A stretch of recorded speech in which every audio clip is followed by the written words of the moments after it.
डबली reinforce beam का design करेंगे बैठ के बड़े आराम से अपने अपने घर, और आपके साथ रहेंगे आपके अपने अविनाश सर। तो देर किस बात की, फटाफट शुरू कर देते हैं आज का लेक्चर। जहां मैं डबली रेनफोर्स बीम की बात कर रहा हूँ वहां पे ये न्यूमेरिकल देखोगे तो उसमें कहीं पे भी जिक्र नहीं किया गया है कि ये आपको डबली रेनफोर्स बीम डिजाइन करना है। खाली उन्होंने कहा क्या है कि आपके पास एक 230 बाय 500 mm का क्रॉस सेक्शन बीम है जिसमें ये डी जो है ये इफेक्टिव नहीं है। ये क्या है, ओवरऑल डेप्थ है। तो हमने क्या किया, ओवरऑल डेप्थ 500 में से इफेक्टिव कवर 40 अज्यूम किया है। 40 उसको माइनस करके इफेक्टिव डेप्थ 460 मिल गया। ये तो बेसिक सी बात हो गई है, सब जानते हैं।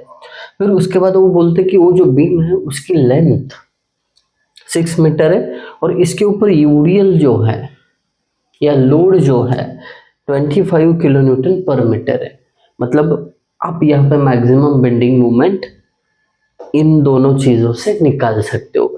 आगे बोलते हैं कि आपको जो इस बीम में मटेरियल यूज करना है वो M20 ग्रेड का और Fe415 ग्रेड का होना चाहिए। तो इनके ग्रेड के अनुसार उनके परमिसिबल स्ट्रेस लिमिट हमने यहाँ पे लिखे, ठीक है। आईएस कोड का टेबल नंबर 21 और 22 उनमें से ये वैल्यू निकाले गए। अब ये सब कुछ होने के बाद हमारे पास टू फाइंड क्या है, टू फाइंड ये दिया है। तो हमें क्या करना है, डिजाइन करना है। इसको क्या करना है, डिजाइन करना है। अब किसी भी चीज को डिजाइन करना मतलब क्या होता है, अब बीम की बात करें तो उसका विड्थ डेप्थ दोनों दिया है। मतलब डिजाइन में जो डायमेंशन निकालना होता है वो तो दिया हुआ है। फिर बचा क्या, उसमें बचा ये कि स्टील की जो क्वांटिटी है कितनी लगेगी वो निकालना, ठीक है। अब फिलहाल तो हमें ये पता नहीं है कि ये सिंगली रेनफोर्स्ड है या डबली रेनफोर्स्ड बीम है, क्लियरली कुछ भी नहीं कहा है। इसके लिए सबसे पहले आप क्या करोगे पता है, maximum bending moment find out करोगे। कभी कभी डायरेक्टली देते हैं, कभी कभी लोड और लेंथ देते हैं। तो अब देखिए, सिंपली सपोर्टेड बीम जिसपे यूडीएल है तो उसका मैक्सिमम बेंडिंग मोमेंट कैसे निकालते हैं, WL²/8 इस फॉर्मूले से। W कितना है 25, L कितना है 6, इसका स्क्वायर डिवाइडेड बाय 8। देखते हैं कितना हमें मैक्सिमम बेंडिंग मोमेंट मिलता है। Shift 93 is equal to AC 25 into 6 का square divided by 8, 112.5 112.5 obviously unit इसका किलो न्यूटन मीटर है। अब ये मैक्सिमम बेंडिंग मोमेंट हुआ। ये मैक्सिमम बेंडिंग मोमेंट होने के बाद आपको बैलेंसिंग मोमेंट निकालना है। मतलब उसको क्रिटिकल भी बोल सकते हो कि एक बीम बैलेंस मोमेंट तक डिजाइन किया तो सिंगली रेनफोर्स हो सकता है। एक ही साइड पे आप रेनफोर्समेंट डाल के कर सकते हो, ठीक है। अगर बैलेंस मोमेंट इससे ज्यादा आया तो, ठीक है। अगर balance moment maximum bending moment से कम आया तो फिर कंप्रेशन साइड भी कुछ रेनफोर्समेंट डालना पड़ेगा। वो क्यों डालना पड़ता है, क्या जरूरत है, वो मैं स्टेप बाय स्टेप जैसे आगे बढ़ेंगे वो समझा दूंगा। तो फिलहाल निकालेंगे बैलेंस मूवमेंट, या इसको क्रिटिकल मूवमेंट भी बोलते हैं, ठीक है। और balance movement MR is equal to कैसे निकालते, QBD²। तो अभी हमारे पास Q का value 1/2 sigma CBC into K into G होता है और ये BD² एज इट इज। तो बैलेंस मूवमेंट चाहिए तो उसके लिए K और J का भी वैल्यू होना जरूरी है। तो K का फॉर्मूला आप जानते हो, M sigma CBC upon M sigma CBC plus sigma ST। But इसके लिए आपके पास M होना बहुत जरूरी है, जिसका फॉर्मूला 280 अपॉन 3 सिग्मा CBC ये आता है 13.33 मॉड्यूलर रेशियो। अब ये m का वैल्यू इसमें पुट करेंगे तो k मिल जाएगा। k is equal to 13.33 sigma CBC का value 7 divided by 13.33 sigma CBC का वैल्यू 7 प्लस सिग्मा ST 230 है, ये 0.29 आता है। कैलकुलेशन करके देख लेना आप लोग, ये कई दफ़ा कैलकुलेशन में कर चुका हूँ। जे की बात करें तो 1 माइनस के बाई 3 होता है। 1 माइनस के का वैल्यू 0.29 डिवाइडेड बाई 3 0.90 होता है। कई को टाइम वेस्ट करना है, जब सब कुछ पता है तो फटाफट लिख ही देते ना। आप लोग कैलकुलेशन करो, आदत बनाओ। अब इसके बाद ये जो वैल्यूज आए हैं ना, बैलेंस मोमेंट यानी MR के फॉर्मूले में पुट करते हैं। 1/2 सिग्मा CBC तो 7 है, के का वैल्यू 0.29, जे का वैल्यू 0.90 इंटू बी 230 है और इफेक्टिव डेप्थ 460 है, इसका स्क्वायर। तो बैलेंस मोमेंट यानी MR इज इक्वल टू, देखते हैं कितना आता है, 1/2 into 7 into 0.29 into 0.90 into 230 into 460 का स्क्वायर 44.46 इंटू 10⁶ न्यूटन mm। सब कुछ mm और न्यूटन में था, इसके लिए ये वैल्यू ऐसा आया। अब दो चीजें मैं क्या करूंगा, हाईलाइट करूंगा। पहली चीज मैक्सिमम बेंडिंग मोमेंट, हालांकि ये अगर न्यूटन mm में लिखो तो ये 10⁶ न्यूटन mm हो जाएगा। और दूसरी चीज ये, अब ये कैसे आया, किलो न्यूटन का न्यूटन करने में 10⁻³ ऐड हो जाएगी, मीटर का mm करने में 10⁻³ 3 + 3 6, दैट्स इट। अब इसके बाद ना बैलेंस मूवमेंट और मैक्सिमम बेंडिंग मूवमेंट, इनको कंपेयर करो तो आप देखेंगे, ये रेड पेन से जानबूझ के लिख रहा हूं, बैलेंस मूवमेंट 44.46 है और मैक्सिमम 112 है, मतलब balance movement less than maximum bending movement. जब ऐसी कंडीशन आ जाए तो बीम क्या होगा, डबली रेनफोर्स्ड,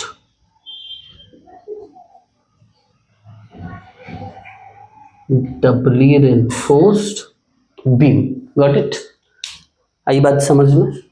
इतना सिंपल है। अगर बैलेंस मूवमेंट इससे ज्यादा होता कि बाबा 115 आ गया, तो इसका मतलब ये हुआ था कि बैलेंस मूवमेंट तक आप सिंगली रेनफोर्स बीम डिजाइन कर सकते हो, बट यहाँ पे तो 44 के ऊपर भी कुछ मूवमेंट है, तो उस मूवमेंट को रेजिस्ट करने के लिए कंप्रेशन साइड भी आपको कुछ रेनफोर्समेंट डालना पड़ेगा। अब ये एक्स्ट्रा की मूवमेंट के कारण कुछ कंप्रेशन जनरेट होगा, कुछ बेंडिंग जनरेट होगा, वो दोनों को रेजिस्ट करने के लिए कंप्रेशन साइड रेनफोर्समेंट डालना पड़ेगा। अब जैसे ये हो जाता है ना, तो अभी आपका काम है कि area of steel in tension और area of steel in compression, ये दोनों को निकालो। तो निकाल लेते। अब निकालने से पहले जो बैलेंस मूवमेंट है उसको बोलते हैं MR1, कितना है, 44.46 इंटू 10⁶ न्यूटन mm, और MR2 मतलब बैलेंस मूवमेंट के ऊपर कितना मूवमेंट है, तो हम कैसे निकाल सकते हैं उसको, 112.5 माइनस 44.46 46। एक्चुअली इनके साथ जो इंटू 10⁶ है वो कॉमन निकालेंगे और एंड में लिखेंगे, तो फिर ये न्यूटन mm हो जाएगा। ठीक है, बट याद रखना, इसको भूलना मत, मैं इंक बचा रहा हूँ। 112.5 माइनस 44.46, 68.04 आता है मेरे दोस्त, 68.04। मतलब ये जो है ये उतनी मूवमेंट है जिसको रेजिस्ट करने के लिए आपको क्या करना पड़ेगा, रेनफोर्समेंट कॉम्प्रेशन जोन में भी डालना पड़ेगा। अब शुरू करते हैं। सबसे पहले AST1 निकालेंगे, एरिया ऑफ स्टील 1। ठीक है, इसका फॉर्मूला क्या है, mr1 divided by sigma ST into D minus XC divided by 3। हालांकि हमें XC पता नहीं है, तो XC कैसे निकलता है, K इंटू डी। K कितना है हमारे पास, 0.29, और इफेक्टिव डेप्थ है 460। दोनों को मल्टीप्लाई कर देता हूँ, 0.29 इंटू 460, 133.4। कितना आ गया, 133.4 mm। ठीक है, अब यहाँ पे याद रखना, बैलेंस सेक्शन अगर कंसिडर किया तो एक्चुअल डेप्थ और क्रिटिकल डेप्थ इक्वल होती है, कॉन्सेप्ट बताया। अब यहाँ पे वैल्यू पुट करते हैं, mr1 44.46 into 10⁶ divided by sigma ST है 230, डी का वैल्यू 460 है, माइनस XC कितना है अभी निकाला, 133.4 डिवाइडेड बाय 3। इससे आपको सिग्मा नहीं AST1 मिल जाएगा। ठीक है, अभी पता कर लेता हूँ, 46 into 10⁶ divided by 230 into 460 minus 133.4 divided by 3 bracket close is equal to 465.19, 465.19 area है तो mm², सिंपल खत्म। फिर उसके बाद AST2 is equal to, formula देखिए क्या है, mr2 divided by sigma ST D minus DC, बरोबर। अब इसका बहुत डिटेल में कॉन्सेप्चुअल बात इससे पहले वाले न्यूमेरिकल में की है, तो वो न्यूमेरिकल देखे बिना यहाँ पे मत आ जाना। mr2 सीरियल से देखो, सब न्यूमेरिकल 68.04 इंटू 10⁶। अभी ये वीडियो शॉर्ट बनाना है, लेंथ ज़्यादा नहीं होनी चाहिए, इसके लिए ये सब कुछ कर रहा हूँ। डी की जगह 460 माइनस DC। अब DC देखिए, DC क्या होता है, जो आपका कॉम्प्रेशन स्टील होता है ना, उसका इफेक्टिव कवर होता है। कई लोग इसको D' बोलते हैं, तो नोटेशन में कंफ्यूज नहीं होना चाहिए, थॉट प्रोसेस एकदम क्लियर रखो किसको क्या बोलना है। ठीक है, DC अगर नहीं दिया है तो आप 30 अज्यूम कर लेना, कर लिया। अब इसको कैलकुलेट करेंगे तो AST2 मिल जाएगा, 68.04 into 10⁶ divided by 230 into 460 minus 30 bracket close, 687.97 mm²। अब लास्ट लेक्चर में मैंने बोला था कि चेक जो है आपको खुद को लेना है, बट इस लेक्चर में जैसे प्रॉमिस किया था कि चेक निकाल के भी दिखाऊंगा, AST मिनिमम AST मैक्सिमम, तो वो भी निकाल लेते हैं। कई बुक में नहीं निकाला है, बट आपको किसी चीज़ में संदेह नहीं हो रहना चाहिए, इसके लिए भी निकाल लेते हैं। 0.85 BD upon FY। Values put कर लेता है 0.85 इंटू बी का वैल्यू है 230 और डी का वैल्यू है 460 डिवाइडेड बाय एफ वाई मतलब यील्ड स्ट्रेंथ ऑफ स्टील, वो यहाँ पे हमें स्टील ग्रेड से मिल जाएगा। पुट कर लेते हैं उसका वैल्यू 415 इज इक्वल टू, अब एएसटी मिनिमम को अगर आप कैलकुलेट करोगे तो ये आ जाता है 216.69 पर mm स्क्वायर। अब आप बोलोगे कि सर आपको कैसे पता, वैसा भी तीसरी बार यहाँ से शूट कर रहा हूँ, एक बार माइक ऑफ हो गया, दूसरी बार मोबाइल स्विच ऑफ हो गया और अब ये तीसरी बार है। देख लेते हैं एएसटी मिनिमम। बहुत तकलीफ है रे दोस्त, दिखने में बहुत सीधा साधा काम दिख रहा है, बट किसी का आवाज़ ना आए, माइक ना ऑफ हो जाए, कहीं मोबाइल ना स्विच ऑफ हो जाए, सारी चीज़ों का ध्यान रखना पड़ता है। खैर AST max is equal to, अब जैसे मिनिमम 216.69, इससे मिनिमम AST1 और AST2 नहीं हो सकता, इससे कम नहीं हो सकता। मान के चलिए यहाँ पे 216 है और AST1 200 है, तो आपको क्या करना पड़ेगा, AST1 को बाय डिफॉल्ट 216 लिखना पड़ेगा, क्योंकि मिनिमम उतना होना चाहिए। इसके लिए आगे बढ़ते हैं।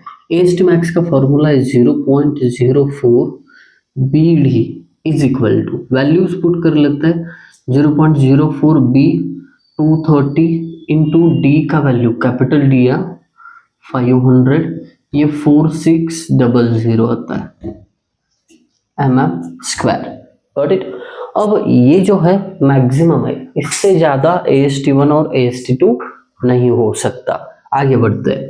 अब total area of steel required in tension zone, तो वो AST1 AST2 होगा, तो ऐड कर लेते हैं दोनों को 465.19 प्लस 687.97, ये आता है 1153.16। ये भी याद हो गया रे, 2 बार कर चुका हूँ। आगे बढ़ते हैं। अभी एरिया ऑफ स्टील मिला है, नंबर ऑफ बार्स निकालना बाकी है। नंबर ऑफ बार्स कैसे निकालते हैं, number of bars is equal to total area of steel 1153.16 divided by एक बार का एरिया। अब बार कौन से डायमीटर का लेते हैं, 20 का, ये अजम्पशन है 20 mm। अगर किसी ने 16 लिया तो उसका आंसर अलग आएगा, बट वो सही होगा। डिजाइन में कंसिडरेशन के अनुसार या अजम्पशन के अनुसार वैल्यू चेंज होता रहता है, तो वो सही है, कोई टेंशन लेने की जरूरत नहीं है। अब इसको कैलकुलेट करूंगा तो 3.67 ऐसा समथिंग आया था, ठीक है। अब ये पॉइंट में नहीं हो सकता, तो यहाँ पे 4 बार्स। Got it, perfect. आगे बढ़ते हैं। जैसे आपने टेंशन में फाइंड आउट किया स्टील नंबर ऑफ बार्स, वैसे कंप्रेशन जोन में, मतलब ये वाला, ये आपको फाइंड आउट करना है। कैसे, ASC is equal to, formula है ना उसका, MR2 divided by 1.5M minus 1 sigma dash CBC into bracket में D माइनस DC। अब ये फाइंड आउट करने के लिए, ASC फाइंड आउट करने के लिए सब कुछ है, लेकिन सिग्मा डैश CBC नहीं है, तो वो कैसे फाइंड आउट करेंगे, तो उसके लिए एक डायग्राम अपना जाना पहचाना, ठीक है। यहाँ पे ये जो है सिग्मा डैश CBC होता है, ये सिग्मा CBC होता है, डेप्थ XC बोलते हैं इसको, ये जो है DC होता है। Got it. अब इस डायग्राम का यूज करेंगे और फिर उससे sigma dash CBC find out करेंगे। अगर आप ध्यान से देखोगे तो इसमें 2 सिमिलर ट्रायंगल्स है, एक ये वाला और एक बाहर वाला, तो इनके प्रॉपर्टी का यूज करते हैं। विड्थ ऑफ दिस छोटा triangle sigma dash CBC upon उसका हाइट कितना होगा, टोटल XC है, उसमें से ये DC माइनस करो, ठीक है। अब ये बैलेंस सेक्शन है, तो obviously XC is equal to XA होगा, एक्चुअल डेप्थ और क्रिटिकल डेप्थ इक्वल होगी। Got it. आगे बढ़ता है। अब बड़ा ट्रायंगल, इसकी width sigma CBC divided by height XC होगी। वैल्यू पुट करते हैं, सिग्मा डैश CBC नहीं पता है, डिवाइडेड बाय XC कितना है, हाँ 133.4 माइनस DC मतलब कवर ऑफ कॉम्प्रेशन रेनफोर्समेंट, ठीक है 30 अज्यूम किया था, 30 लिख दिया, is equal to right side में सिग्मा CBC का वैल्यू 7 और XC है 133.4। तो इससे आपको सिग्मा डैश CBC, अब जगह बचा बचा के इसलिए लिखना पड़ रहा है, अदरवाइज ये स्पेस में जाना पड़ेगा ना इसके लिए। अब वैल्यू पुट किए हैं तो फटाफट क्या करेंगे, ये जो है ना इक्वेशन कैल्शियम है, सिग्मा डैश CBC पता नहीं है तो उसकी जगह x divided by 133.4 minus 30 alpha is equal to 7 divided by 133.4 shift solve is equal to, ये 5.42 आया, 5.42 न्यूटन पर mm स्क्वायर। यहाँ पे 4 बार आए थे ना, 4। ओके, अब जैसे ही सिग्मा डैश CBC मिला, इसमें वैल्यूज पुट करो, therefore ASC is equal to MR2 कितना है 68.04 divided by XC 133.4 minus DC, एक मिनट क्या पुट कर रहे हैं यहाँ पे formula, 1.5 into 13.33 minus 1 bracket close, sigma dash CBC 5.42 है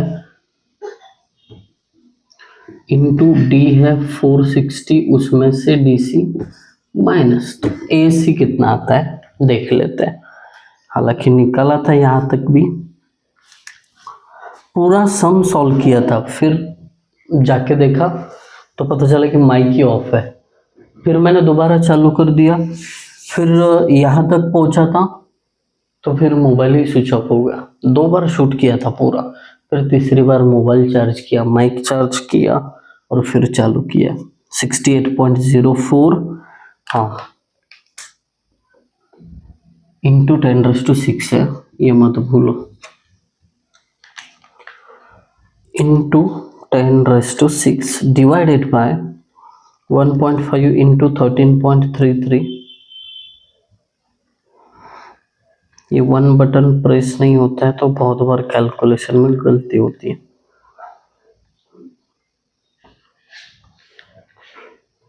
-1 into 5.42 into 460 minus 30 bracket close is equal to 1536.94 mm square. Correct हो गया। ऐसे जैसे मिलता है नंबर ऑफ बार्स, कैसे निकालोगे, ये टोटल एरिया 1536.94 डिवाइडेड बाय एक बार का एरिया π/4, अज्यूम करते हैं यहाँ पे भी 20 का ही रेनफोर्समेंट प्रोवाइड करेंगे। अभी क्या करेंगे, सिंपली ये calculation shift pi divided by 4 into 20 का स्क्वायर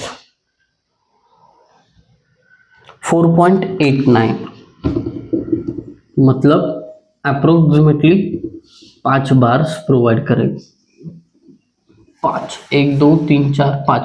एंड में डायग्राम अच्छे से निकालना। ये सब होने के बाद ये मस्त ऐसा दिखा दो, ये सबको मिला के ASC, इनको सबको मिला के AST, डायमेंशन कितना है वो सब कुछ अच्छे से डायग्राम आप लोग बना देना। मेरे पास समय कम है, कॉलेज को जाना है। Thank you guys for watching video, thank you so much.